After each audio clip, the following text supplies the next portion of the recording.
मला लेक झाल्यापासून म्हणजेच मागच्या वर्षीपासून मीही कन्यापूजन करते। सकाळी लवकर उठून घरातली सर्व कामं आवरली, देवपूजा केली, लाडूला खाऊ घालून झोपवलं आणि त्यानंतर मग स्वयंपाकाला लागली। कन्यापूजन म्हटलं ना की स्वयंपाकाचा बेत हा ठरलेला, काळे चणे, बटाट्याची भाजी, पुरी आणि शिरा। स्वयंपाक होण्यापूर्वीच लाडू ही उठून बसली, मग काय तिच्यासोबत थोडंसं खेळून तिला खाऊ घातलं आणि नंतर शिरा बनवायला घेतला। यावेळेस ना शिरा ताटाला तूप लावून मस्त असा थापून घेतला आणि त्याच्या वड्या पाडल्या।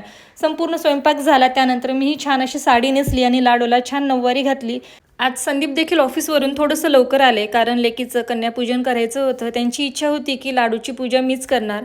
त्यांनी तिची पाय धुतले, पायांची पूजा केली आणि त्यानंतर आशीर्वाद घेतला। इतरही 9 मुली पूजेसाठी बोलवलेल्या होत्या, त्या सर्वांची पाय धुवून छान अशी पूजा करून घेतली। कन्यापूजनाचा मोठा व्हिडिओ आपल्या यूट्यूब चॅनलवरती आलेला आहे, अवश्य पहा। सर्वांसाठी मस्त असं जेवण बनवलेलं होतं आणि लहान मुली असल्यामुळे ना कमी तिखट बनवलेलं, त्यामुळे सर्वांनी छान पोटभर असं जेवण केलं। असं वाटत होतं की साक्षात 9 देव्या जेवण करतायत आणि आमची देवी मात्र टेरेसवरती मस्त एन्जॉय करत होती। जाताना सर्वांना गिफ्ट्स दिले आणि तांदूळ देऊन आशीर्वाद घेतला। आणि आज ना माझा उपवासच होता, मुलींना जेव घातल्यानंतरच उपवास सोडायचा होता। तर नंतर मग सर्वांनी जेवणं वगैरे केली आणि इकडे लाडूला मात्र आज फक्त पप्पा हवे होते। अनुची आणि लाडूची आज मस्त गट्टी जमली होती आणि दोघांनाही संजू राठोडांच्या गाणी खूप आवडतात, त्यांनी त्यांच्या गाण्यावरती मस्त असा ठुमका मारला। चला भेटूया नेक्स्ट व्लॉगमध्ये, बाय बाय।